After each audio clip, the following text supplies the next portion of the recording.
The weight of the silver tray pressed against my calloused palms as I navigated through the maze of tables. Midnight at Carluccio's meant dim lighting, hushed conversations, and the constant scent of expensive cologne mixing with garlic and truffle oil. My black uniform clung to my back, damp with sweat despite the restaurant's aggressive air conditioning. 3 double shifts in a row had left my vision occasionally blurring at the edges, dark spots dancing like unwelcome party guests. "Table 7 is still waiting for their Barolo," Marco hissed as I passed the service station, not bothering to look up from his phone. As assistant manager, his primary skill seemed to be pointing out my shortcomings. "I know," I whispered, forcing a smile that didn't reach my eyes, just delivering these appetizers first. My apartment rent was due tomorrow. The electricity had been shut off last week, and somewhere across town, my younger sister was probably wondering why I hadn't answered her texts about needing money for textbooks. The familiar weight of responsibility pressed against my chest, heavier than any tray I'd ever carried. I didn't notice him at first. Table 12 had been empty all evening, reserved but unoccupied. The kind of table Marco made sure remained pristine, just in case.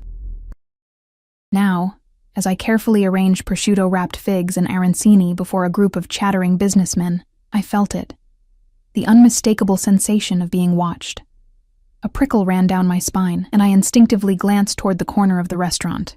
The man sat alone, perfectly still in the shadowed booth, one hand resting on the white tablecloth. Even in profile, there was something magnetic about him. The sharp line of his jaw, the precision with which his midnight blue suit hugged broad shoulders.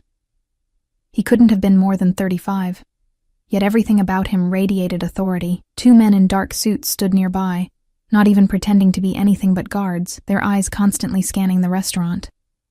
I quickly looked away, but not before noticing how his presence seemed to alter the very air of the room, like a sudden drop in pressure before a storm. "Earth to Emma," snapped one of the businessmen, snapping his fingers inches from my face. "More wine, sweetheart. Or are you too busy daydreaming?" Heat rushed to my cheeks. "I'm sorry, sir." Right away. As I hurried back toward the bar, I felt Marco's hand grip my elbow, his fingernails digging into my skin. "Do you have any idea who just walked in?" he whispered, eyes wide with panic. "That's Alessio Russo, the Alessio Russo." The name meant nothing to me.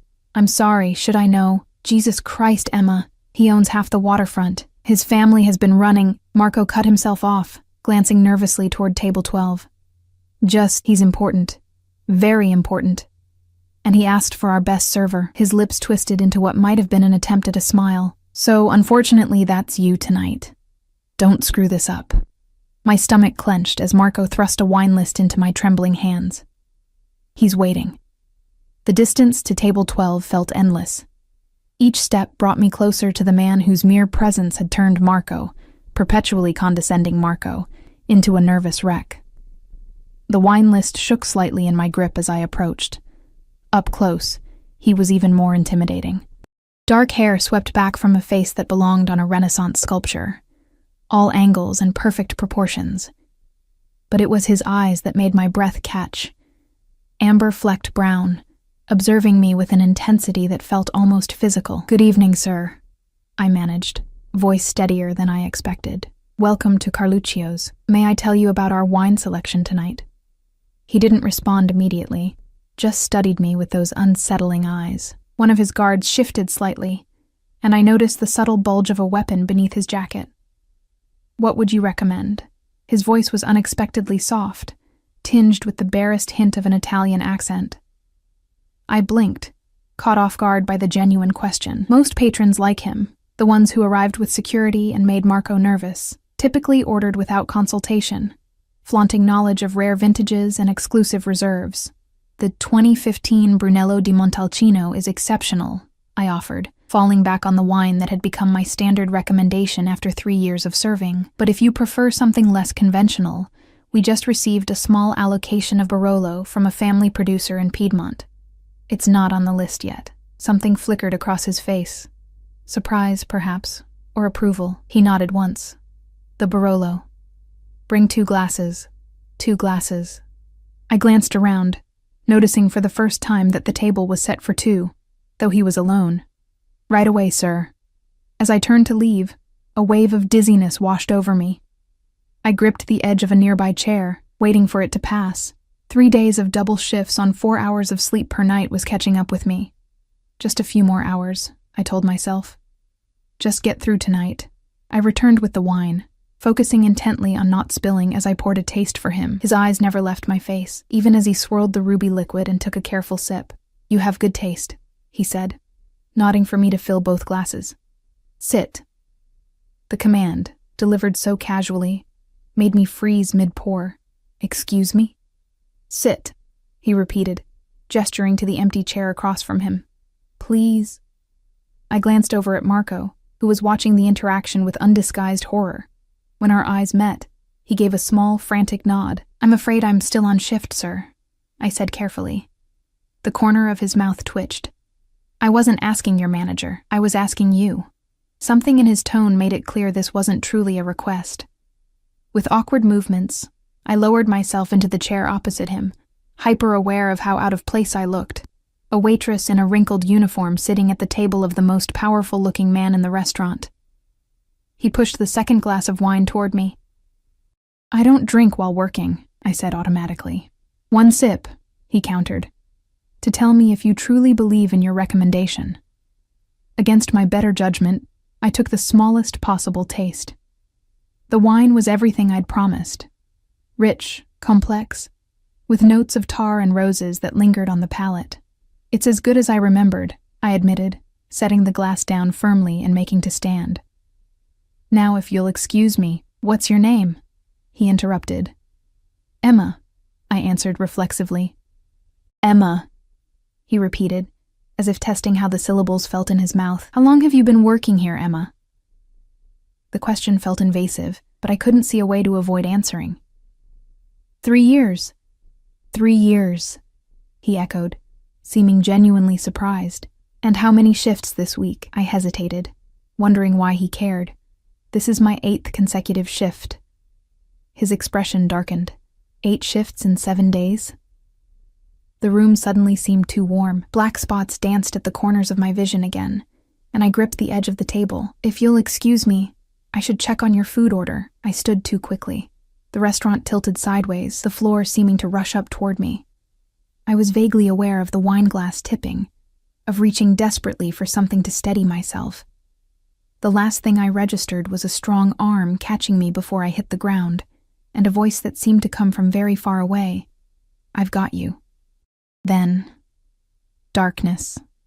I woke to the sound of quiet beeping and the antiseptic smell of hospital disinfectant. For a moment, I lay perfectly still, eyes closed, trying to piece together what had happened. Fragments came back slowly. The weight of the tray, the corner table, amber eyes watching me intently, the floor rushing up to meet me. "She's awake," came a low voice. Unfamiliar, male. I forced my eyes open. The hospital room was private and unexpectedly luxurious, with a window overlooking city lights. An IV ran into my arm, and a monitor displayed my heart rate and blood pressure. And there he was, Alessio Russo, sitting in a chair beside my bed, jacket removed, shirt sleeves rolled up to expose muscular forearms. His guards stood by the door, faces impassive. Fear and confusion collided in my chest. Why are you—" "Severe dehydration, exhaustion, and hypoglycemia," he said, answering the question I hadn't asked. "You collapsed in my restaurant." "Your restaurant?" My voice came out raspy. "Carluccio's isn't—" "It is," he interrupted smoothly. "Along with 12 others across the city. I acquired the chain last month." I struggled to process this information. "But Marco never mentioned—" "Marco," Alessio said, his expression hardening, "has been relieved of his position." A cold weight settled in my stomach. "Because of me? Because I made a scene? Please, I need that job, I can't—" "Because he allowed a valuable employee to work herself to the point of collapse," he cut in, voice sharp. "Because he failed to ensure proper break schedules and created a hostile work environment. The owner before me may have tolerated such mismanagement, but I do not." My head was spinning. "And not just from dehydration. I don't understand why you're here. Why am I in this room? I don't have insurance that would cover—" "You don't need to concern yourself with a bill." He leaned forward, those intense eyes fixed on mine. What you need to concern yourself with is recovery. And then a new position. New position? I echoed weakly. You're being promoted, he said, as if it were the most natural thing in the world. Effective immediately, you're the new manager of Carluccio's. I stared at him, certain I'd misheard.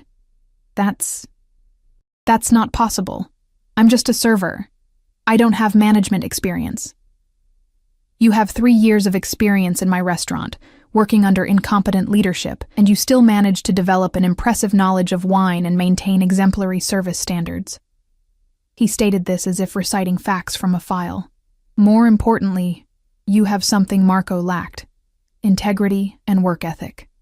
The monitor beside me registered my accelerating heart rate. This doesn't make any sense. You don't know anything about me. For the first time, a genuine smile touched his lips, transforming his face into something almost boyish. I know more than you think, Emma Hayes. 26 years old, supporting a younger sister through college after your parents died 4 years ago in a car accident. Working 3 jobs until recently. Behind on rent for your apartment on Westlake Avenue. Ice flooded my veins. How do you... You collapsed in my arms, he said simply. Did you expect me not to find out who you are? The casual invasion of privacy rendered me momentarily speechless. When I found my voice again, it shook with anger and fear. So what is this? Charity? Or do you expect something in return? His expression shuddered, became unreadable. This is business, Emma. I need competent people running my establishments. You've proven your capability through years of dedication despite poor management. And if I refuse? Why would you refuse a substantial salary increase, benefits, and regular hours? He tilted his head slightly. Unless you enjoy working yourself to the point of hospitalization? Put that way, it sounded ridiculous to object, yet something about this entire situation felt wrong, too convenient, too contrived. People like Alessio Russo didn't promote random waitresses who collapsed at their feet. Why me? I asked finally. Really? He was silent for so long I thought he might not answer. When he did, his voice had softened. Because when I asked about wine, you didn't recite the most expensive option to inflate the bill. Because you've worked for 3 years under a manager who took credit for your ideas. Because despite everything, you still care about doing things right. He paused. And perhaps because I recognize something in you that reminds me of myself, once. Before I could respond, the door opened, and a doctor entered, clipboard in hand. Alessio stood smoothly. Think about it, he said. I'll return tomorrow. As he moved toward the door, flanked by his silent guardians, he paused, looking back at me with an expression I couldn't decipher. Oh, and Emma, when you return to Carluccio's, remember what I told you when you first opened your eyes. I frowned, trying to remember. You didn't say anything when I woke up. A smile played at the corners of his mouth. Not here. In the restaurant, before the ambulance came. You regained consciousness briefly. His amber eyes held mine. You're the boss here now. That's what I said. I meant it. With that, he was gone, leaving me alone with a bewildered doctor and the unsettling feeling that my life had just veered dramatically off course. All because I'd fainted at the feet of a man who was clearly much more dangerous than he appeared. Sleep evaded me that night, despite exhaustion saturating every cell in my body. The hospital room, though luxurious by medical standards, felt like a gilded cage. I stared at the ceiling, replaying my interaction with Alessio Russo, searching for hidden motives between his carefully chosen words. By morning, when the doctor arrived with discharge papers, I'd convinced myself the entire promotion offer was a fever dream, the delusion of an overworked mind. But then I saw the name on the insurance documents, Russo Holdings. You're good to go, Ms. Hayes, the doctor said, checking my vitals one last time, though I strongly recommend at least 3 days of rest before returning to work. Thank you, I murmured, accepting the papers with trembling hands. Did Mr. Russo leave any messages for me? The doctor's expression shifted subtly. He arranged for your transportation home. There's a car waiting outside. Sure enough, a sleek black Audi idled at the hospital entrance, a driver standing at attention beside the rear door. As I approached, clutching my bag of belongings, he nodded respectfully. "Ms. Hayes, Mr. Russo sends his regards and asks that you take the rest of the week to recover." He opened the door in a fluid motion. "He'll contact you on Monday regarding your return to Carluccio's." The leather seats enveloped me like butter as the car pulled away from the curb. Through the tinted windows, I watched the city slide by, first the medical district, then downtown, and finally my neighborhood with its mix of century-old buildings and neglected infrastructure. The contrast between this luxury vehicle and my surroundings couldn't have been starker. When we reached my apartment building, the driver insisted on escorting me to my door. I fumbled with my keys, acutely aware of the peeling paint and the flickering hallway light that maintenance had promised to fix months ago. "Ms. Hayes," the driver said before departing, extending a crisp envelope. "From Mr. Russo." Alone in my tiny apartment, I tore it open with unsteady fingers. Inside was a check with an amount that made me sink onto my worn sofa in disbelief, along with a handwritten note: "An advance on your new salary. Rest, recover. We'll speak Monday. A.R." I ran my fingers over the elegant script, searching for some sign that this was an elaborate prank. The amount would cover my rent, the overdue electricity bill, and my sister's textbooks with plenty to spare. It was exactly what I needed, suspiciously so. My phone buzzed with a text from my sister. "How's work?" "You never answered about the books." Guilt twisted in my stomach. I hadn't told her about my collapse or hospital stay. She had enough to worry about with midterms approaching. I texted back, "Sorry, crazy shifts. Don't worry about the books. Money coming your way tomorrow. Love you." Her response was immediate. "OMG, what? Did you rob a bank? Details." I smiled despite myself. "Got a promotion. Tell you everything this weekend." Setting my phone aside, I wandered to the window, gazing out at the sliver of city skyline visible between adjacent buildings. Somewhere out there, Alessio Russo was going about his day, making decisions that affected countless lives, including mine now. The thought sent an involuntary shiver down my spine. What did he really want from me? Monday arrived with dreary Seattle rain and a text message from an unknown number. Car, arriving at 9:30. AR. I'd spent the weekend oscillating between gratitude and suspicion, researching everything I could find about Alessio Russo. The results were frustratingly vague. Legitimate businessman, restaurateur, real estate investor. There were whispers of family connections to old-world crime syndicates, but nothing concrete. Just the sort of rumors that followed any successful Italian-American with security personnel and a commanding presence. At precisely 9:30, a different black car pulled up outside my building. The same driver held an umbrella for me as I slid into the back seat, heart hammering against my ribs. Instead of Carluccio's, we drove to a towering glass building downtown. The driver led me through a private entrance to an express elevator that required a key card. "Mr. Russo is expecting you," he said, as the doors opened directly into a stunning office suite with floor-to-ceiling windows overlooking Elliott Bay. Alessio stood by the windows, his back to me, hands clasped behind him. The morning light silhouetted his tall frame, casting him in dramatic contrast. Without turning, he spoke. "What did you think of the check, Emma?" His use of my first name sent an unexpected jolt through me. "It was generous. It was fair," he countered, finally turning to face me. Today he wore a charcoal suit that fit him as if it had been poured onto his frame. Perhaps even inadequate compensation for years of underpayment. I squared my shoulders, determined not to be intimidated in this tower of wealth and power. "Why am I here instead of at the restaurant?" He gestured to a seating area where a coffee service waited. "Because managing Carluccio's is only the beginning. Please sit." I perched on the edge of a leather armchair, declining the coffee he offered. "The beginning of what, exactly?" "Your new career." He sat across from me, completely at ease. "I'm restructuring the management of my restaurant group. I need people I can trust." "You don't know me," I pointed out, echoing my words from the hospital. "I know enough." His amber eyes studied me with that same unsettling intensity. "You have integrity, resilience, and exceptional observational skills.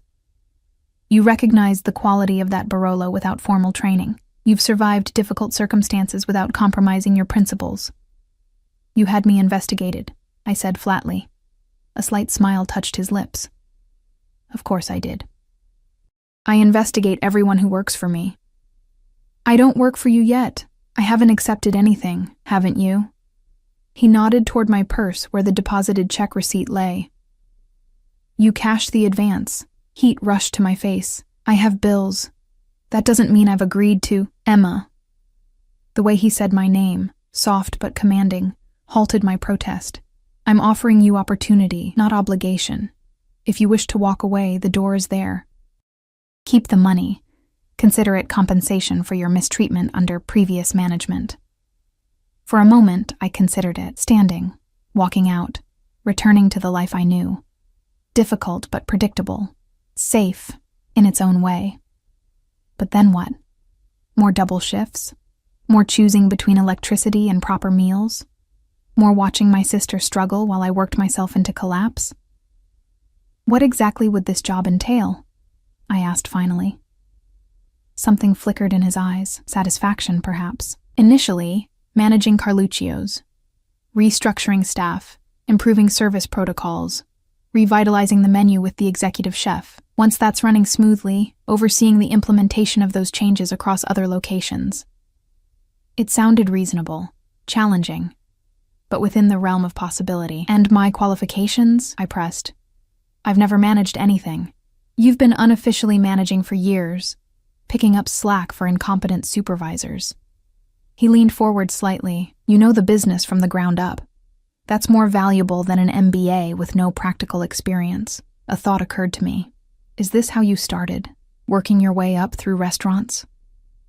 Something darkened in his expression, a shadow passing over those amber depths. My path was different. Family business. He didn't elaborate. The silence stretched between us, weighted with unspoken histories. Finally, I asked the question that had been haunting me since the hospital. Why me? Really? Out of all the people who work in your restaurants, why single out a waitress who happened to faint at your table? He considered me for a long moment, because in that moment before you collapsed, when you recommended the Barolo despite it offering you no advantage, I saw something rare, authenticity. In my world, Emma, genuine people are more precious than gold. The sincerity in his voice was disarming. For the first time, I allowed myself to consider that perhaps his interest wasn't sinister, that maybe, just maybe, this was the lucky break I'd stopped believing in years ago. When would I start? The words left my mouth before I'd fully committed to them. His smile transformed his face again, creating a startling contrast to his usual intensity. Today. Right now. He pressed an intercom button. Send in Anthony.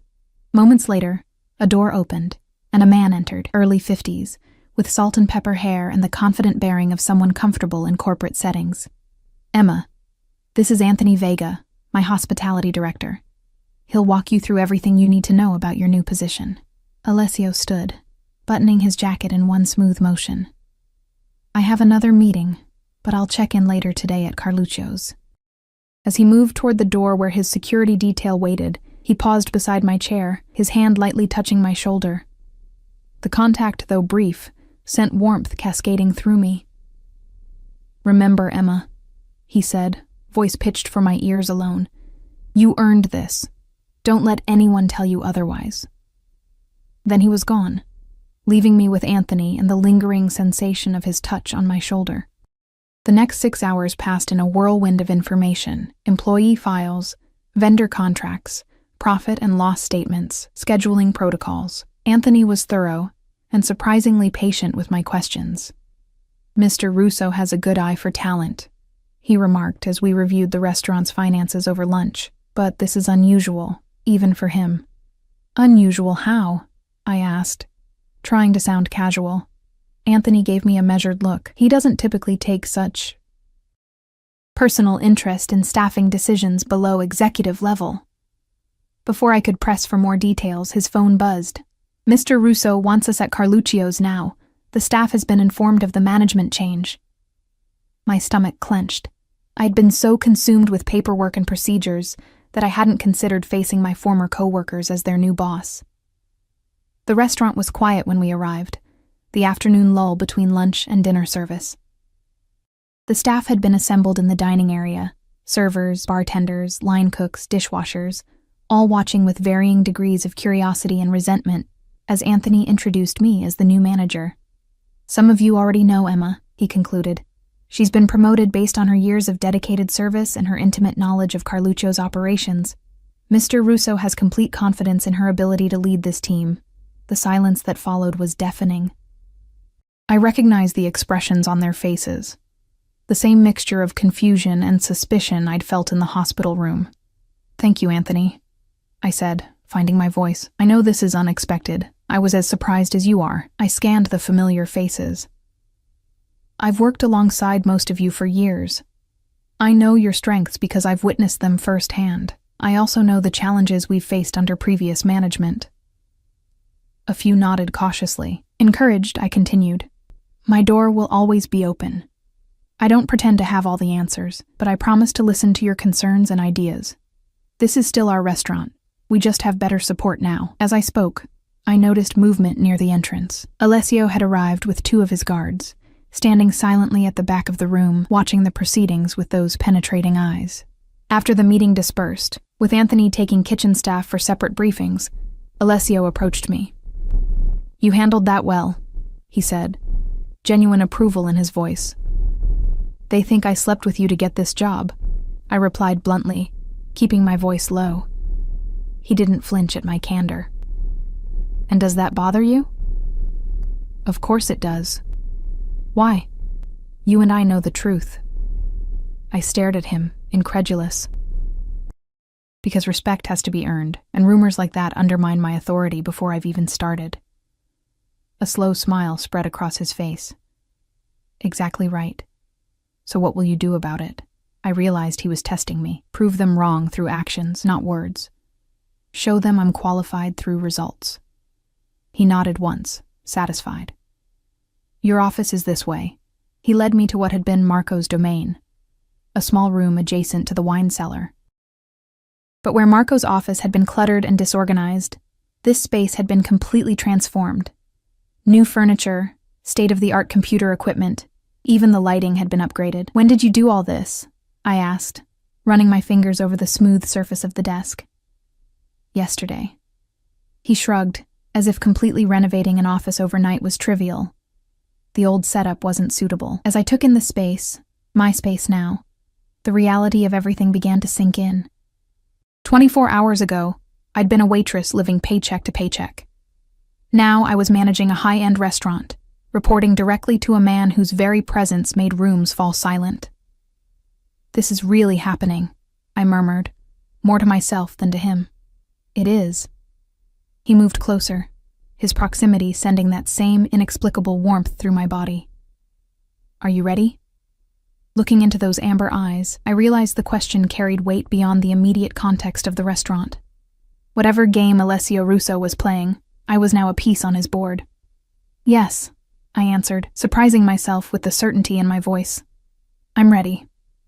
Something flashed in his eyes, approval, satisfaction, perhaps something deeper. He reached out, adjusting a pen on my desk that was slightly askew. "I'll check in tomorrow," he said, voice dropping to that intimate tone that seemed reserved for me alone. "Call if you need anything, any time." As he turned to leave, one of his guards leaned in, whispering something urgent. Alessio's expression hardened instantly, the warmth vanishing like fog in sunlight. "Secure the perimeter," he ordered, his voice now cold steel, "and get her a protection detail, now." Fear sliced through me. What's happening? He turned back to me, conflict evident in his expression. "A complication. Nothing for you to worry about." But the sudden appearance of another security guard at my office door told a different story. Whatever was happening, it had something to do with me, and it was dangerous enough to put Alessio Russo on high alert. Night fell over Carluccio's, bringing with it the dinner rush and the surreal experience of overseeing service rather than participating in it. I moved between tables with a new perspective, observing patterns I'd never noticed as a server. Which staff members anticipated guest needs, which ones needed guidance, how the rhythm of the kitchen affected timing in the dining room. All the while, I remained acutely aware of the security guard positioned near the entrance. His presence was subtle enough not to alarm customers, but obvious enough to remind me of Alessio's cryptic warning, "Emma." The hostess approached, her expression tense. "There's someone asking for you, says he's an old friend, but I don't recognize him." My pulse quickened. "Name?" "Michael Donovan. Said you'd know him." The name meant nothing to me. "What does he look like?" "Mid-30s, expensive suit. Very insistent." She hesitated, kind of intense. I glanced toward the security guard, who had already straightened, his hand moving subtly toward his jacket. "Tell him I'm in a meeting. Get his contact information." She nodded and hurried back to the front. Minutes later she returned, looking relieved. "He left when I asked for his number. Said he'd come back another time." The security guard was already on his phone, speaking in hushed tones. I caught fragments. Unknown male, claiming acquaintance, left premises. By closing time, my nerves were frayed from the combination of first-day stresses and the mysterious visitor. As the last customers departed and staff began cleanup, the guard approached. "Ms. Hayes, I've been instructed to escort you home tonight." "That's not necessary," I began, but his expression made it clear this wasn't a suggestion. "Mr. Russo was explicit about your safety." He handed me a small card with a number. "This connects directly to security. Mr. Russo asks that you use it if anything seems unusual." The drive to my apartment was tense, the guard constantly checking mirrors and scanning intersections. At my building, he insisted on escorting me to my door and checking my apartment before leaving. "Lock everything," he instructed. "Don't open for anyone you don't recognize." Alone in my apartment, I sank onto the sofa, the day's events crashing over me like a wave. My phone buzzed with a text from the unknown number I now recognized as Alessio's. "All quiet?" I typed back, "Yes." "Who is Michael Donovan?" The response came quickly. "No one you should concern yourself with. How was your first day?" The deflection was obvious, but I played along. Overwhelming. But good. "Thank you for the opportunity." 3 dots appeared, disappeared, then reappeared. "You're welcome. Get some rest. Car will arrive at 8:30 tomorrow." I stared at the message, trying to decipher the man behind these carefully measured words. Eventually, exhaustion won out, and I drifted into uneasy sleep. Morning brought rain again, washing the city in shades of gray. The promised car arrived precisely on time, but instead of the driver from yesterday, Alessio himself waited inside. "Good morning," he said as I slid into the back seat, surprise evident on my face. "I thought we might discuss strategy on the way." He looked immaculate as always, his tailored suit a deep navy that made his amber eyes more pronounced. A faint scent surrounded him, something expensive and subtle, like cedar and spice. "Strategy for what, exactly?" I asked, trying to ignore how the enclosed space of the car amplified his presence. "Managing potential obstacles." His eyes met mine, serious and direct. "Your promotion has created ripples." "Because of Michael Donovan?" I pressed. Alessio's expression remained neutral, but I noticed a slight tightening around his eyes. "Donovan is a business associate with whom I have differences of opinion. His appearance yesterday was a message to me, not you." "A message saying what?" "That he's aware of my interest in Carluccio's, and in its new manager." His gaze was penetrating. "Some people don't appreciate change, Emma, especially when it threatens established arrangements." "What kind of arrangements?" The question escaped before I could consider its wisdom. A shadow crossed his face. The previous management at Carluccio's had certain agreements with local entities. Favorable tables without reservations, special treatment for certain guests, cash transactions that didn't always reach the books. Understanding dawned. Money laundering? Among other things. He looked out the window, watching raindrops trace paths down the glass. "I've been cleaning up operations since acquiring the restaurants. Not everyone appreciates the new transparency." The implications sent a chill through me. "Am I in danger?" His eyes snapped back to mine. "No, not while you're under my protection." The certainty in his voice should have been reassuring, but instead raised new questions about exactly what kind of man held such confidence in his ability to ensure safety in apparently dangerous circumstances. "Is that what I am? Under your protection?" The words came out more challenging than I'd intended. Something flickered in his expression.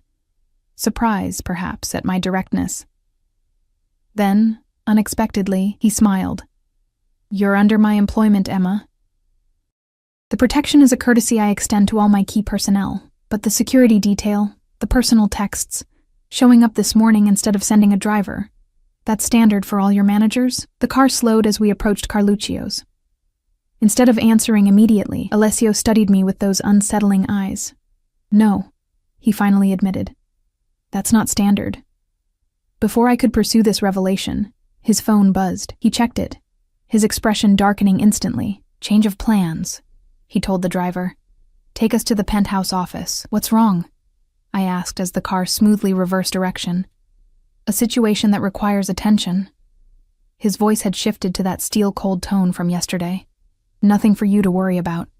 It clearly involves me if I'm being redirected." He glanced at me, something like approval flashing in his eyes. "Observant. Yes, it concerns you tangentially. We've received information that Donovan has been asking questions about you. Background, history, connections to me." My stomach tightened. Why would he care about a restaurant manager? "Because you're not just a restaurant manager to him." Alessio's jaw tightened. "Your leverage." The remainder of the drive passed in tense silence. At the downtown building, we bypassed the office suite I'd visited yesterday, instead taking the elevator to the top floor. A penthouse that combined luxurious living space with what appeared to be a private command center. Men in suits moved with military precision, speaking in hushed tones. Multiple screens displayed what looked like security footage from various locations, including, I realized with a jolt, the exterior of my apartment building. "You've been watching my home?" I demanded, anger overriding fear. Alessio guided me to a quiet corner, his hand at the small of my back. "Since yesterday, for your protection, that's necessary," he cut in, voice firm but not unkind. "Donovan is not someone who respects boundaries." "And you do?" I challenged. His eyes darkened. "I respect what's mine." The possessive statement hung between us, charged and ambiguous. Before I could respond, a man approached with a tablet. "Sir, we've got confirmation. Donovan's men have been surveilling both the restaurant and Ms. Hayes' residence since Tuesday." Tuesday, the day I'd fainted, the day Alessio had first spoken to me. "Increase security at all locations," Alessio ordered. "And prepare the Harbor Island property." The man nodded and retreated. Alessio turned back to me, his expression grave. "Emma, I need you to listen carefully. Michael Donovan is dangerous, not in the way people think I am, with rules and codes, but unpredictably, personally dangerous. He sees my interest in you as an opportunity. Your interest in me," I repeated slowly. "What exactly is the nature of that interest, Mr. Russo?" Something shifted in his expression, a softening around the edges that transformed his face. "Alessio," he corrected gently. "And that's a conversation for another time." "No," I insisted, finding courage from somewhere deep inside. "That's a conversation for now. I've been swept into something I don't understand, with security guards and surveillance and mysterious threats. I deserve to know why." He studied me for a long moment, then nodded once. "Very well." He gestured to a seating area overlooking the bay. "The truth, then." We sat across from each other, the panoramic view of Seattle's waterfront spread before us like a living painting. Alessio leaned forward, elbows on his knees, hands clasped. "My family has been in this city for 3 generations, he began, voice quiet but intense. "We built businesses, created opportunities, protected our interests, sometimes by methods outside conventional law." "You're saying you're in the Mafia," I stated bluntly. A shadow of a smile touched his lips.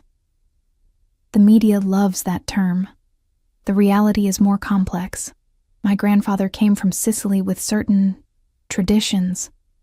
My father continued some of those traditions while establishing legitimate enterprises.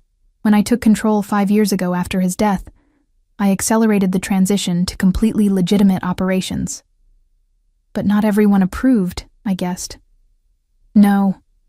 Men like Donovan preferred the old ways, more profitable, less scrutiny. When I began acquiring businesses like Carluccio's and cleaning up their operations, It threatened arrangements that had existed for decades. And where do I fit into this? His amber eyes held mine. You were unexpected, Emma. I went to Carluccio's that night for a routine inspection of a new acquisition.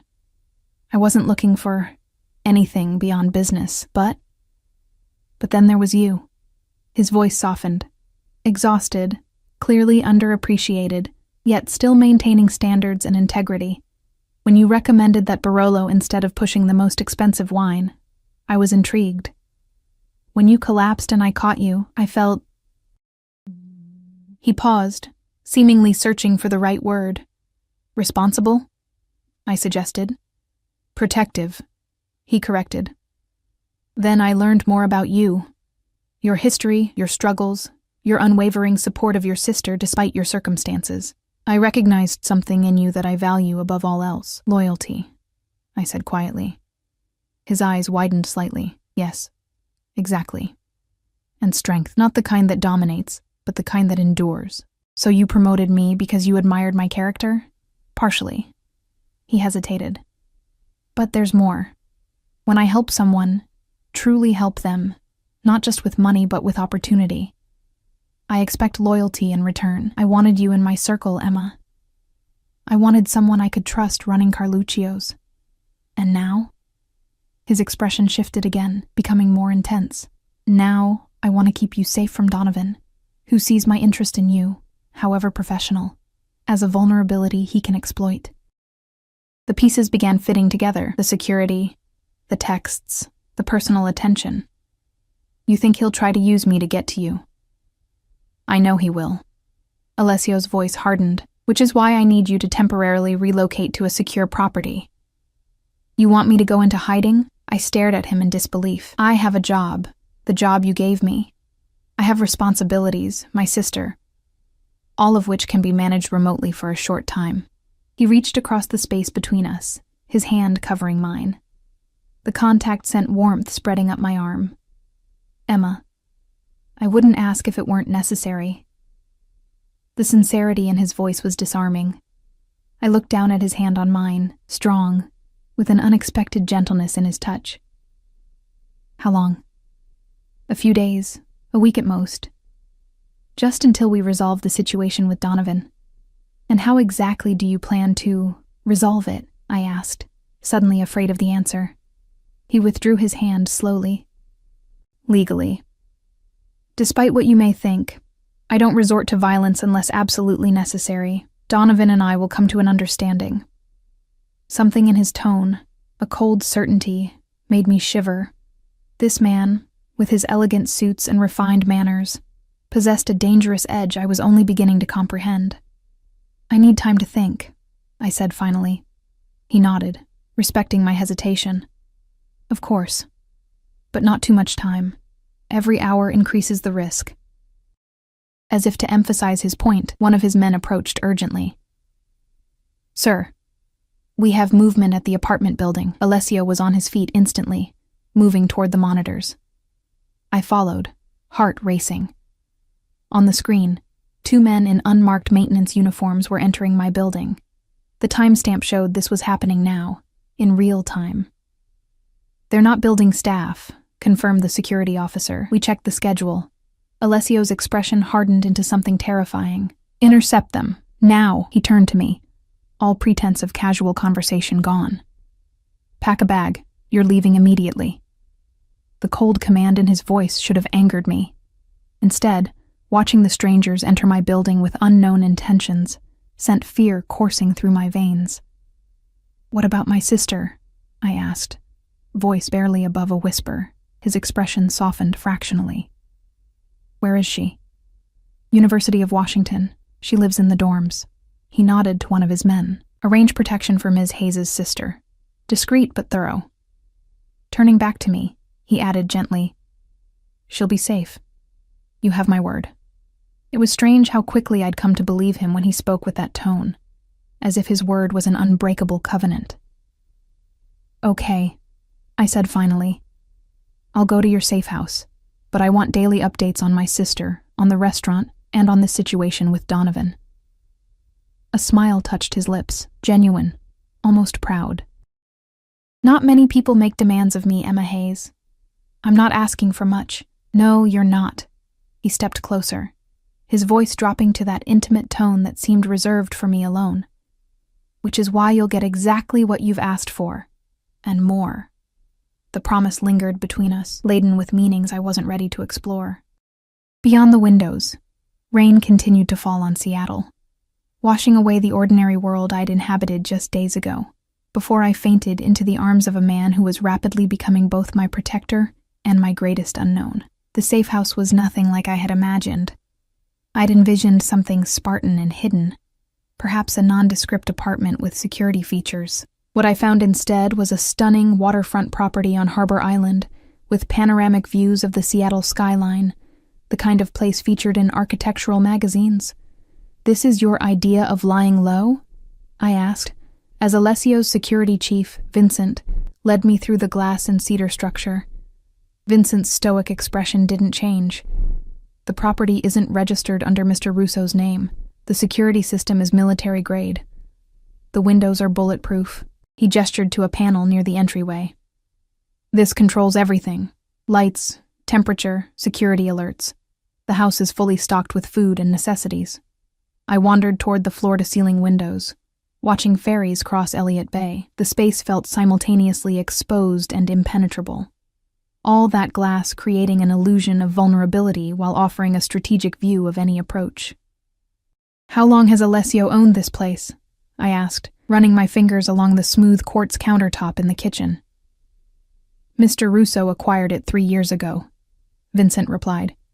"He uses it occasionally for high-security meetings or when international associates visit, and now for hiding waitresses," I murmured.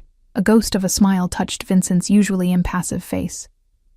"Former waitresses, current restaurant managers." He completed the tour efficiently, showing me the security features, communication protocols, and the fully equipped home office where I could remotely manage Carluccio's operations.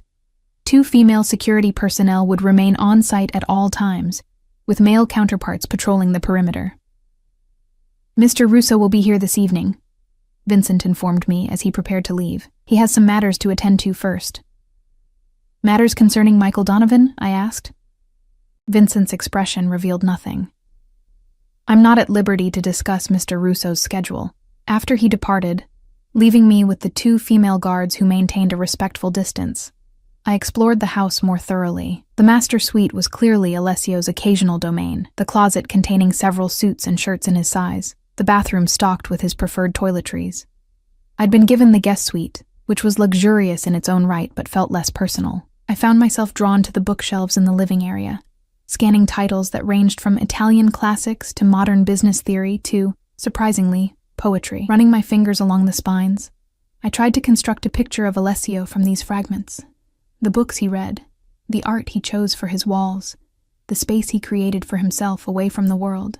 As sunset painted the sky in shades of amber and gold, colors that reminded me of his eyes, I settled at the desk in the home office and logged into Carluccio's systems remotely. Work would keep my mind occupied, distracted from the surreal turn my life had taken. I was deep in inventory analysis when I heard the security system announce an arrival. Moments later, Alessio appeared in the doorway, his tall frame silhouetted against the hallway light. He'd loosened his tie and removed his jacket, giving him a slightly less formal appearance than usual. "You're working," he observed, a note of approval in his voice. I closed the laptop. "It helps me think. How's my sister?" "Safe. We've assigned plainclothes security to her dormitory area." He moved into the room, perching on the edge of the desk. "She hasn't noticed them, and won't, unless there's a threat." "And my apartment?" His expression darkened. "The men were Donovans. They placed surveillance devices in your home." A cold shudder ran through me at the thought of strangers violating my personal space. What were they looking for? Information. Leverage. Anything to understand my interest in you. His jaw tightened. "They've been removed. Your apartment has been secured and cleaned of all devices. And Donovan?"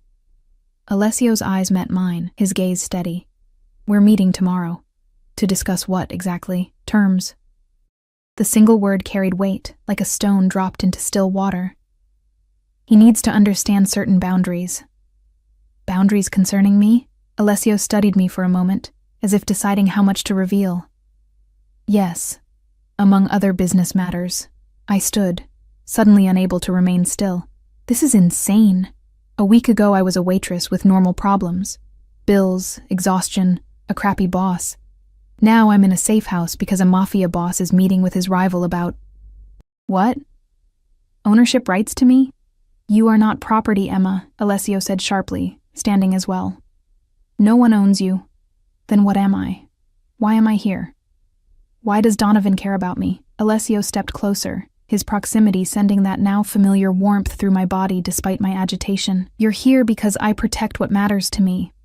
Donovan cares because he's observed my attention toward you, and in our world, personal connections can be weaponized. Is that what I am to you? A personal connection? The question emerged more vulnerable than I'd intended. His amber eyes darkened as they held mine. What do you think? I think you're not someone who acts without purpose, I said carefully. Every move is calculated. The question is, what's the calculation that brought me here? A hint of a smile touched his lips. Not everything I do is calculated, Emma. His voice dropped lower. Some things are instinctive. The word hung between us, charged with meaning. I became acutely aware of our proximity, of the subtle scent of his cologne, of how the fading daylight cast shadows across the planes of his face. Like catching me when I fell, I said softly. Like that, he agreed. And like this. His hand rose slowly, giving me ample time to step away if I wished. When I remained still, he gently tucked a strand of hair behind my ear, his fingers lingering against my cheek.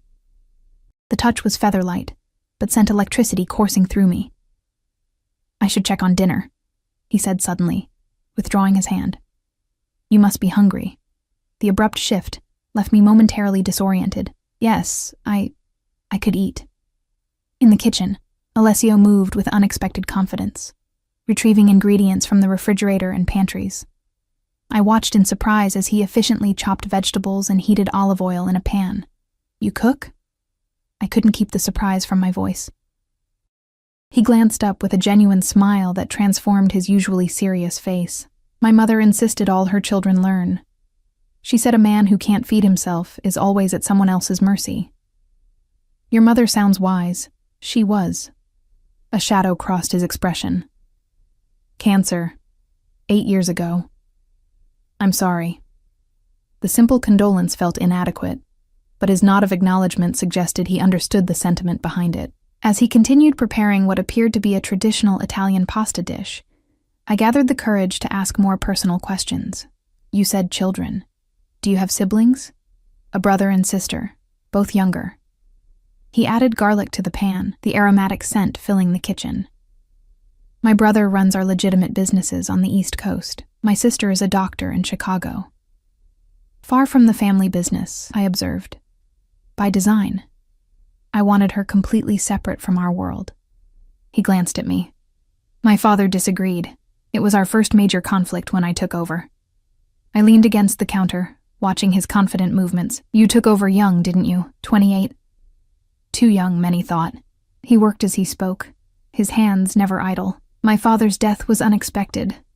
Heart attack during a business dinner. That must have been difficult. He was quiet for a moment, focused on the task before him. It was complicated. My father and I had different visions for the future of our enterprises. His death forced an acceleration of changes I had planned to implement gradually. Changes like legitimizing operations? His eyes met mine, sharp and assessing. Yes. My father believed in traditional methods. I saw a future where our strength came from legitimate power. Real estate, hospitality, shipping, and others, like Donovan, preferred your father's ways, precisely. He drained the pasta, combining it with the sauce in a practiced motion. Michael Donovan was my father's contemporary. He views my reforms as weakness, my legitimate businesses as distractions. And me? Alessio paused, wooden spoon in hand. You he views as evidence of a fatal flaw, sentiment. In his world, caring for someone is tantamount to creating a hostage. The blunt assessment sent a chill through me. Is he right? Alessio resumed his cooking, his movements more measured now. There was a time when I would have agreed with him. When I first took control, I kept everyone at a distance. No serious relationships, no close friendships outside the family, nothing that could be leveraged against me. And now? I pressed. He plated the pasta with the precision of a chef, garnishing it with fresh herbs. Now I'm beginning to think that approach has its own cost. Isolation may prevent certain vulnerabilities, but it creates others. We moved to the dining table, where he poured wine, a Barolo, I noted with a small smile, and we began to eat. The pasta was exceptional, rich with flavors that spoke of authentic Italian cooking. "This is amazing," I admitted after several bites. He looked pleased. "My mother's recipe. She was from a small village outside Naples." "Tell me about her," I requested, genuinely curious about the woman who had shaped this complex man. As we ate, Alessio spoke of his mother, her strength, her wisdom, how she had maintained a sense of normalcy for her children despite the family's unconventional business. He described Sunday dinners where business was forbidden as a topic, and how she had insisted he attend university, despite his father's belief that practical experience was more valuable. "She would have liked you," he said suddenly, catching me off guard. "Why do you say that?" "Your resilience. Your loyalty to your sister." His eyes held mine. "Your refusal to be intimidated by power." I laughed softly. "Is that what you think? That I'm not intimidated by you? Are you?" The question was genuine. His head tilted slightly as he studied me. I considered it honestly. "I'm cautious, aware of who you are, what you represent. But no, not intimidated in the way you mean. Explain." I traced the rim of my wine glass, gathering my thoughts. "You have power. Obvious power. Security details, properties like this, the ability to make people disappear from jobs overnight. But power itself doesn't frighten me. The abuse of power does, and you're waiting to see if I'll abuse mine." It wasn't a question. "I'm waiting to understand why you've directed it toward me," I clarified. "Why a man like you would take interest in a waitress who fainted at his table." Alessio set down his fork, his full attention now on me. "I told you before." "You gave me partial truths," I interrupted. "Business justifications. I want the real reason." For a moment, I thought I'd pushed too far.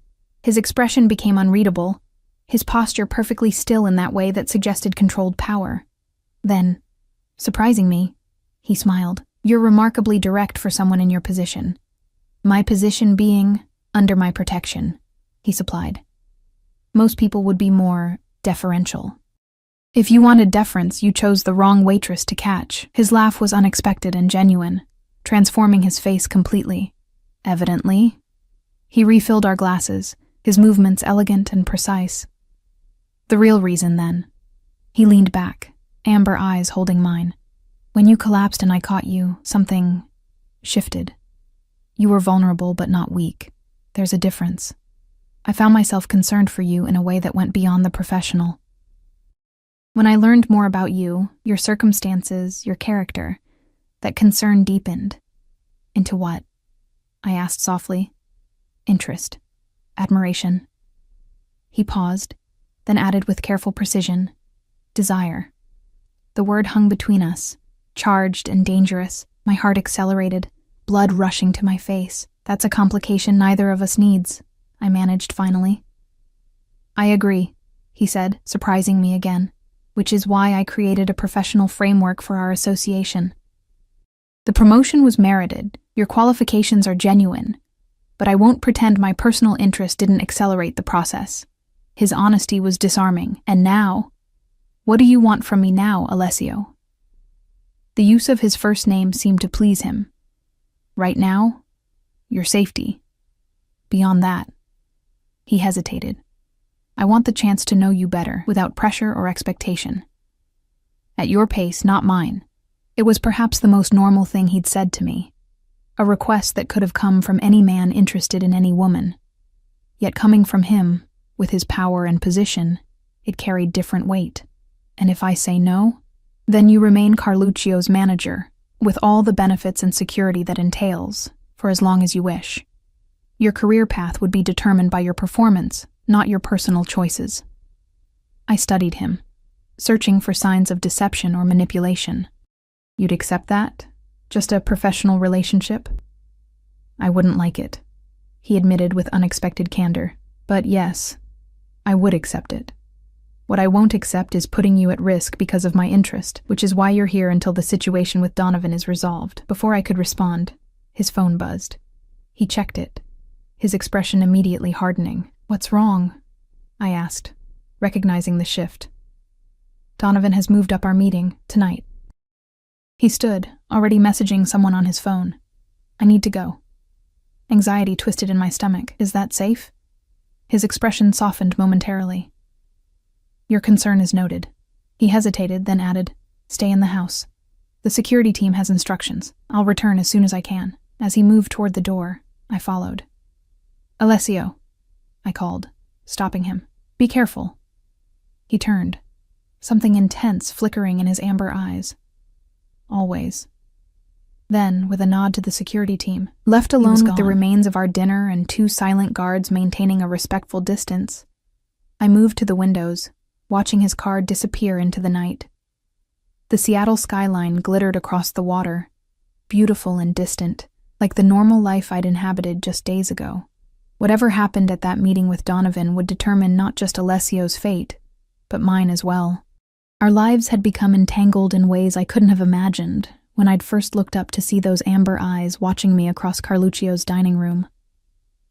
I touched the window, cool glass beneath my fingertips, and wondered if I'd made a terrible mistake in allowing myself to be drawn into Alessio Russo's dangerous, seductive world, or if, perhaps, it was the first right decision I'd made in years. Sleep eluded me as midnight came and went with no word from Alessio. I paced the living room, checking my phone obsessively, jumping at every distant sound that carried across the water. The female security guards maintained their vigilant positions, their calm professionalism offering little reassurance. Does he often do this? I finally asked one of them, Diane. She'd introduced herself earlier. Her expression remained neutral. Mr. Russo handles high-stakes negotiations personally. Sometimes they run long. But is he usually out of contact? A slight softening around her eyes betrayed a hint of sympathy. He'll be back, Ms. Hayes. He always is. The always struck me. How many nights had his security team spent waiting for his return from dangerous meetings? How many times had he walked into rooms with men like Donovan, where power and threat hung in the air like invisible smoke? Near 2 a.m, I'd worn myself out with worry and curled up on the sofa, wrapped in a cashmere throw I'd found in a cabinet. I must have dozed off, because I startled awake to the sound of the security system announcing an arrival. Footsteps approached, heavier than I remembered, lacking Alessio's usual graceful stride. I sat up, heart pounding, as a figure appeared in the doorway. It was Alessio, but not as I'd ever seen him. His usual immaculate appearance was disrupted. Tie missing, collar open, a darkening bruise on his jaw. Most alarming was the smear of what looked like blood on his white shirt cuff. You're hurt, I said, rising to my feet. His eyes found mine, the amber darkened to almost black. It's not my blood. The statement should have frightened me. Instead, I felt a surge of relief that he was standing before me, essentially whole. Donovan? I asked, voice barely above a whisper. Will no longer be a concern. His voice was cold, detached in a way I hadn't heard before. Then, seeing something in my expression, he added more gently, He's alive, Emma. But he understands his position now. I approached cautiously, as one might a wounded predator. What happened? Alessio moved to the bar, pouring himself 2 fingers of whiskey. He downed it in one swift motion before answering. Negotiations became physical. It happens occasionally in my line of work. You fought him? A humorless smile touched his lips. Let's say we had a forceful exchange of perspectives, facilitated by our respective security teams. I reached out hesitantly, my fingertips lightly touching the bruise forming on his jaw. He went perfectly still at the contact, his eyes locked on mine. You should ice this, I said softly. Something in his expression shifted, the coldness receding like frost under morning sun. Without a word, he caught my hand as I withdrew it, holding it gently in his much larger one. You waited up, he observed. I was worried. I admitted. His thumb traced a small circle against my palm, sending shivers up my arm. You shouldn't worry about me, Emma. I've survived much worse than Michael Donovan.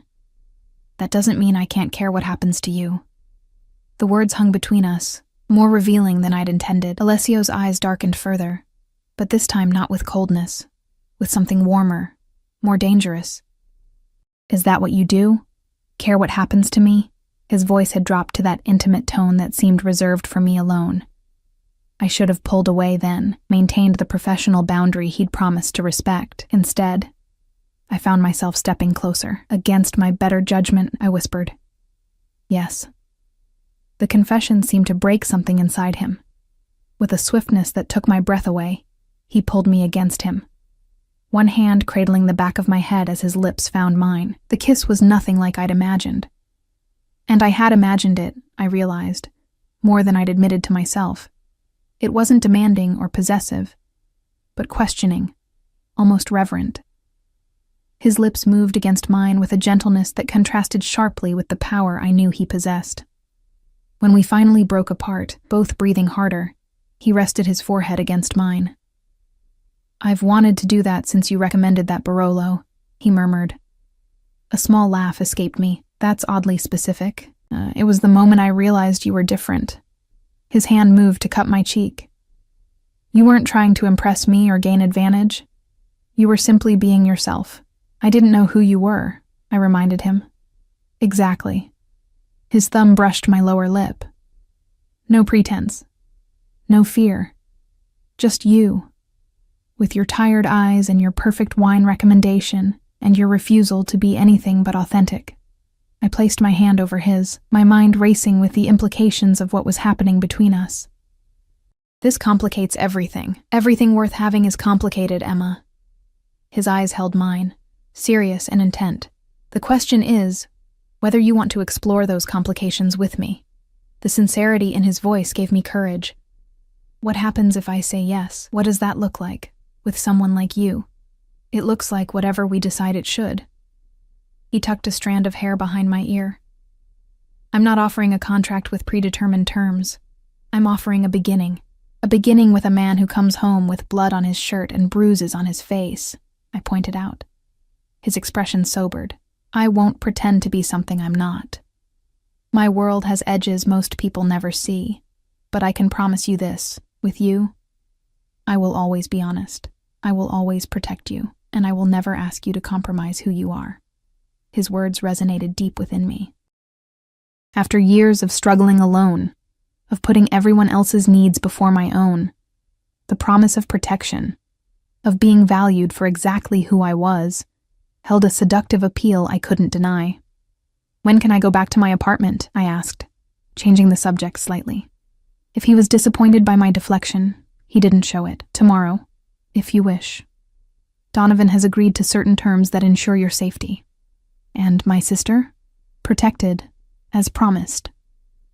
Though she can be told it's a university security initiative if you prefer, she doesn't know the truth. I nodded, grateful for his understanding. And Carluccio's? Awaits its manager's return. A slight smile touched his lips. Though Anthony reports you've been remarkably effective even from here. I stepped back slightly, needing space to think clearly. I need time, Alessio. This has all happened so fast. The promotion, Donovan, this place, us. I need to find my footing. He nodded, respecting my boundaries without hesitation. Of course. Take whatever time you need. The only thing that changes is you're free to return to your normal life without looking over your shoulder. And us? I asked quietly. That's entirely your decision. His eyes held mine, sincere and unwavering. My interest hasn't changed. My patience hasn't wavered. If you're ready to explore what's between us, I'll be here. The promise in his voice sent warmth spreading through me. I reached up, gently touching the bruise on his jaw once more. You should really ice this. He caught my hand again, pressing a kiss to my palm, if you insist. 3 weeks later, Carluccio's was transformed. Under my management, with Alessio's backing, we'd implemented changes that had dramatically improved both service and profitability. Staff who'd initially resented my promotion had become allies as they witnessed my commitment to fairness and excellence. I'd moved to a new apartment, more secure, closer to the restaurant, with a spare room for when my sister visited. Alessio had offered to help with the expense, but I'd insisted on paying my own way, accepting only the salary that came with my legitimate position. We'd settled into an unexpected rhythm, professional during the day when he occasionally visited the restaurant, personal in the evenings when we would sometimes share dinner, talking for hours about everything and nothing. True to his word, he never pushed, never demanded, simply offering his company and his undivided attention when our schedules aligned. I learned more about him with each encounter. His passion for restoring vintage Italian motorcycles, his unexpected knowledge of Renaissance art, his habit of reading poetry late at night when sleep evaded him. He learned about me, too, my dreams of someday opening my own small cafe, my collection of vintage cookbooks, my weakness for 1940s film noir. The night everything changed was ordinary at first. Carluccio's had just closed after a busy Friday service. I was in my office reviewing the night's receipts when a knock came at my door. Alessio stood there, elegant as always in one of his impeccable suits, a small wrapped package in his hand. "I thought you were in New York until Sunday," I said, unable to hide my pleased surprise. "I concluded business early," he entered, closing the door behind him. "I wanted to give you this in person." The package was small, wrapped in cream-colored paper. I opened it carefully to find a vintage first edition of my favorite cookbook, one I'd mentioned in passing weeks earlier. "How did you remember this?" I asked, running my fingers over the embossed cover. "I remember everything you tell me, Emma." The simple statement carried weight beyond the words themselves. I set the book down carefully, emotion tightening my throat. Over these weeks, he'd shown me who he was beyond the power and danger. Thoughtful, intelligent, unexpectedly gentle in private moments. "I think I'm ready," I said quietly. He went perfectly still, as he often did in moments of significance. "Ready for?" "Us." I stepped closer, eliminating the careful distance we'd maintained. "Whatever complications that brings." Something flared in his amber eyes. Hope, desire, relief. "You're certain?" In answer, I rose on tiptoes and pressed my lips to his. Unlike our first kiss, this one held no hesitation, no question, only certainty and promise. When we finally broke apart, he cradled my face in his hands, his gaze intense. "I won't waste this chance, Emma. What's between us? It's rare. Precious." "I know," I whispered, understanding now what had been building since that first night when I'd fainted into his arms. Not just attraction or gratitude or fascination, but something deeper, a recognition of kindred spirits beneath our vastly different circumstances. Later that night, as Seattle's lights glittered beyond the windows of his Harbor Island home, I lay beside Alessio, his arm draped protectively across my waist. The journey from exhausted waitress to restaurant manager to this moment had been unpredictable and swift, yet somehow felt inevitable, as if all paths would have eventually led here, to this man whose strength and vulnerability mirrored my own. "What are you thinking?" he murmured, pressing a kiss to my shoulder. I turned to face him, tracing the now-healed mark on his jaw where Donovan's violence had left its temporary imprint. "That sometimes falling is the beginning, not the end." His eyes softened with understanding. "And sometimes the person who catches you is the one you've been waiting for all along." As his lips found mine once more, I surrendered to the truth of what we'd become. Two souls who had recognized in each other not just desire or advantage, but possibility. The world outside, with all its dangers and complications, would still be there tomorrow. But tonight, in the arms of the man who had seen my value when I was invisible to everyone else, I had found something I never expected when I fainted from exhaustion that fateful night. Not just a new beginning, but a home.